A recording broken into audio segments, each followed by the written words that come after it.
উম্মত হতে পেরে আমরা খুশি না বেজার? সবাই বলেন।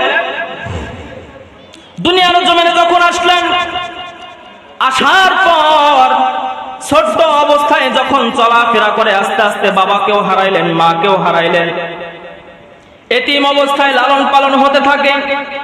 বড় হওয়ার পর এমন একটা বিশ্বাস তিনি অর্জন করেছে, বলে প্রত্যেকটা কাফের মুশরিকদের বড় বড় নেতারা এক কথাই তেনাকে বিশ্বাস করত। যখন ব্যবসার কাজের জন্য মক্কা থেকে সিরিয়ায় গমন করতেন, সিরিয়ার রাস্তার দিকে গমন করার জন্য যখন নিয়াত করতেন, তখন কাফেরদের অনেক অনেক ধন ভাণ্ডার রাসূল সাল্লাল্লাহু আলাইহি ওয়াসাল্লামের কাছে আমানত স্বরূপ রেখে যাইতেন। বলে কেন?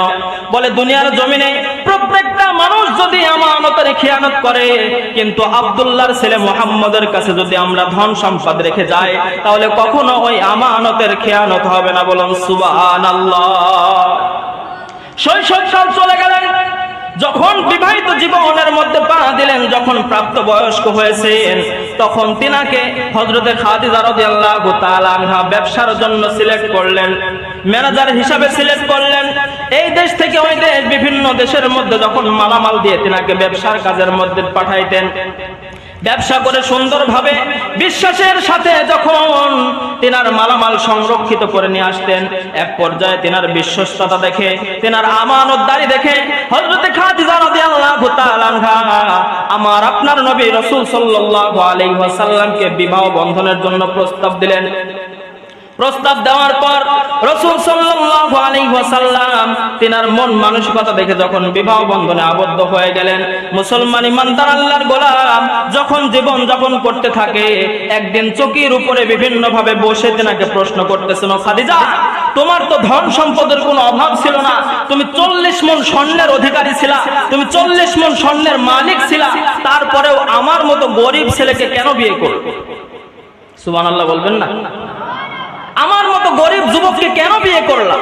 তো রাসূল সাল্লাল্লাহু আলাইহি ওয়াসাল্লাম এক কথায় উত্তর দিয়েছেন, বলে আমি তোমাকে বিয়ে করেছি তোমার বিশ্বস্ততা দেখে, আর তুমি আমাকে বিয়ে করেছো আমার আমানতদারিত্ব দেখে। বলেন সুবহানাল্লাহ।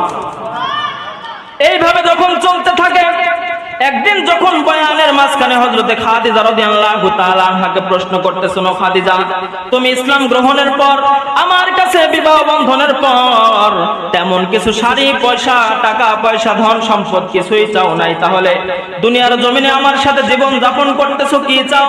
হযরতে খাদিজা রাদিয়াল্লাহু তাআলা আনহা ডাক দিয়ে বলতেছেন, ইয়া রাসূলুল্লাহ, ইয়া হাবিবাল্লাহ, দুনিয়ার জমিনে বাঁচার অবস্থায় যতদিন পর্যন্ত বেঁচে থাকি আপনার কাছে কোনো ধন সম্পদ আমি চাই না, তবে 3টা জিনিস চাই, যেই 3টা জিনিস আমাকে মৃত্যুর পরে দিতে হবে।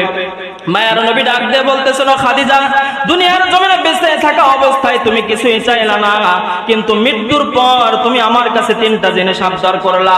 মুসলমান ইমানদার আল্লাহর গোলাম, বউ তো এমনই হওয়ার দরকার, বউ হবে স্বামী ভক্ত, স্বামী যেই কথা বলবে ওই কথা মাথা পেতে নেওয়ার নাম হলো বিবি। কি বলেন কথা ঠিক কিনা?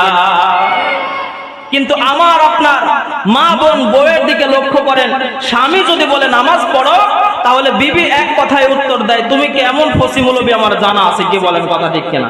কথা বলেন, কথা বলেন। স্বামীকে এক কথায় কাজ করে ফেলে। কিন্তু রাসূল সাল্লাল্লাহু আলাইহি ওয়াসাল্লাম বলেন, দুনিয়ার জমিনে স্বামী যেই কথা বলবে ওই কথা যদি হকের পক্ষে থাকে, ওই কথা তোমাকে মেনে নেওয়া হলো তোমার উপরে ফরজ। কি বলেন কথা ঠিক কিনা? বিবাহ বন্ধনে আবদ্ধ হচ্ছে, শ্বশুর বাড়ি থেকে কিছু দিল কি আর না দিল, একটা আমাদের সমাজে এখন প্রচলন হয়ে গেছে, বিবাহ বন্ধনে আবদ্ধ হওয়ার পর একটা বাইক দেওয়া। কি বলেন, নিয়ম আছে না? এই বাইকটা যখন নেই, বিয়ের 5 থেকে 6 মাস যাওয়ার পর স্বামী যখন বাজারে যায়, তারপরেও কিন্তু তার থেকে অনুমতি নিতে হয়। কি বলেন কথা ঠিক কিনা? যদি অনুমতি না নিয়ে আপনি বাজার থেকে ফিরে আসেন, পরের দিন যদি আবার বাজারে যেতে চান, তাহলে বউ বলবে চাবিটা এখানে রাখো আর হেঁটে হেঁটে যাও। কি বলেন কথা ঠিক কিনা? কথা কয় না, কথা বলেন ঠিক কিনা? এই সমস্ত ঈমানি চরিত্র নিয়ে, এই সমস্ত আমল নিয়ে কাল কিয়ামতের ময়দানে জান্নাত আশা করা আমার জন্য বোকা। আল্লাহ পাক রব্বুল আলামিন বলেন, ইয়া রাসূলুল্লাহ, ইয়া হাবিবাল্লাহ, আপনি প্রত্যেকটা মা বোনের কাছে পৌঁছায়া দেন। আল্লাহ বললেন, নবী গো, সমস্ত মহিলাদের কানে কানে কথা জানায় দেন, বলে পুরুষেরা প্রত্যেকটা দিন বছরের পর বছর আমল করার পরেও কিয়ামতের ময়দানে তারা জান্নাত পাবে কিনা এই কথার কোনো গ্যারান্টি নাই। কি বলেন, কথা ঠিক কিনা? কিন্তু আল্লাহ পাক রব্বুল আলামিন মহিলাদের জন্য জান্নাত পাওয়া এত সহজ করে দিয়েছে, বলে তিনটা কাজের উপরে আমল করবে আর আল্লাহ পাক রব্বুল আলামিন তাকে বিনা হিসাবে জান্নাত দান করবে। বলুন সুবহানাল্লাহ। মায়ার নবী ডাক দিয়ে বলতেছেন, আল্লাহ, দুনিয়ার জমিনে পুরুষ এত আমল করে কিয়ামতের ময়দানে জান্নাত পাবে না, কিন্তু মহিলাদের জন্য জান্নাত পাওয়া এত সহজ কেন? আল্লাহ পাক রব্বুল আলামিন বলে আমি আল্লাহ পাক রব্বুল আলামিন পুরুষের মধ্যে যত রকম ধৈর্য এবং সহ্য ক্ষমতা দিয়েছি, কিন্তু আমি আল্লাহ পাক রব্বুল আলামিন ওই তুলনায় মহিলাদেরকে অতটুকু ক্ষমতা শক্তি দান করি নাই। বলুন সুবহানাল্লাহ। যদি পুরুষের তুলনায় যদি মহিলারা ওই পরিমাণ শক্তি থাকতো, আমার মনে হয় 100%-এর মধ্যে 95% পুরুষই বইয়ের কাছে কাবু হইতো। কি বলেন, কথা ঠিক কিনা? জোরে বলেন, কথা ঠিক কিনা? আল্লাহ পাক রব্বুল আলামিন বলেন, মহিলারা তিনটা কাজ করলে জান্নাত বিনা হিসাবে পাবে। তার মধ্যে 1 নাম্বার কাজ হলো তারা যদি স্বামীর খেদমত করে, 2 নাম্বার কাজ হলো যদি রমজান মাসের মধ্যে রোজা রাখে, আর 3 নাম্বার কাজ হলো তার যৌবনের হেফাজত করে যদি সঠিক সময়ে তার স্বামীর হাতে তার যৌবনটা তুলে দিতে পারে, আমার আল্লাহ পাক রব্বুল আলামিন তাকে কিয়ামতের ময়দানে বিনা হিসাবে জান্নাত পুরস্কার দেবে। বলুন সুবহানাল্লাহ। হযরত খাদিজা রাদিয়াল্লাহু তাআলা আনহা আবদার করলেন, মৃত্যুর পর আমি 3টা জিনিস চাই। মায়ের নবী ডাক দিয়ে বলতেছেন, ও খাদিজা, কি জিনিস চাও আমাকে বলো। হযরত খাদিজা রাদিয়াল্লাহু তাআলা আনহা ডাক দিয়ে বলতেছেন, ইয়া রাসূলুল্লাহ, দুনিয়ার জমিনে আমি কিছু চাই না, কিন্তু যখন আমি দুনিয়ার শেষ নিঃশ্বাস ত্যাগ করব 3টা জিনিস চাই। তার মধ্যে 1 নাম্বার কাজ হলো যখন আমাকে দাফন করা হবে আমার জন্য কাফন কেনার কোনো দরকার নাই, বলে আপনার একটা জুব্বা মোবারক কেটে আমার জন্য আপনি কাফন বানিয়ে দেবেন। বলুন সুবহানাল্লাহ। 2 নাম্বার আবদার হলো আমাকে যখন দাফন করা হবে তখন কয়েক মিনিট সময় আমার কবরের চতুর্পাশ দিকে আপনি হাঁটাহাঁটি করবেন।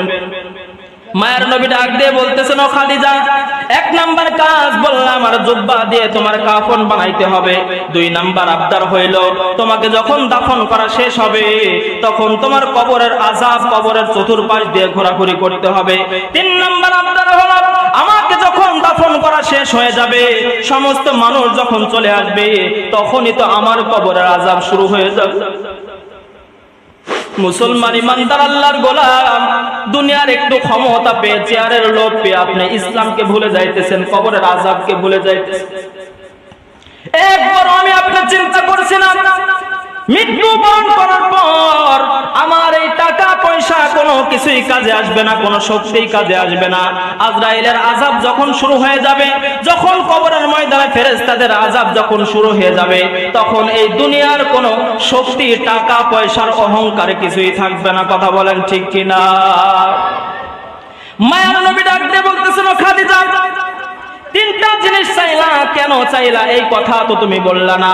হযরত খাদিজা রাদিয়াল্লাহু তাআলা আনহা ডাক দিয়ে বলতেছেন, ইয়া রাসূলুল্লাহ, আমি যখন মৃত্যুবরণ করব আপনার জুব্বা দিয়ে যখন আমার কাফন আপনি বানাবেন তাহলে কোনো ফেরেশতার সাহস নাই যে আমার কবরের মধ্যে আযাব হয়। 2 নাম্বার চাওয়া হলো কবর দেওয়া যখন শেষ হয়ে যাবে কয়েকটা মিনিট আমার কবরের আশপাশ দিয়ে ঘোরাঘুরি করবেন।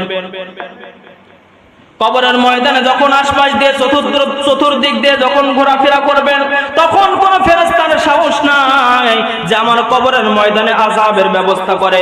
মুসলমান ইমানদার আল্লাহর গোলাম, 3 নাম্বার আবদার হলো যখন সমস্ত মানুষ চলে আসবে তখন 3টা প্রশ্ন করা হবে। কয়টা প্রশ্ন?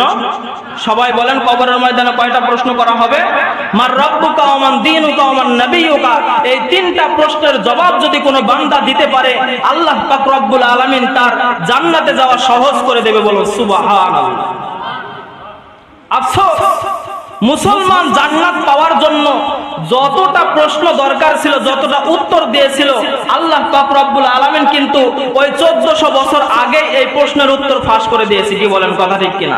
কিন্তু আমি আপনি এত বোকার বোকা, বলে দুনিয়ার জমিনে স্কুল কলেজে পড়ার জন্য সামান্য 3টা প্রশ্নের জবাব দেওয়ার জন্য প্রত্যেক দিন 7 থেকে 8টা কোচিং করি, আবার 14 জায়গায় প্রাইভেট পড়ি, আবার স্কুলের মধ্যে ক্লাস করি, আবার যখন পরীক্ষার মধ্যে ফেল করি তখন স্যারের দোষ দিই। কি বলেন, কথা ঠিক কিনা? কিন্তু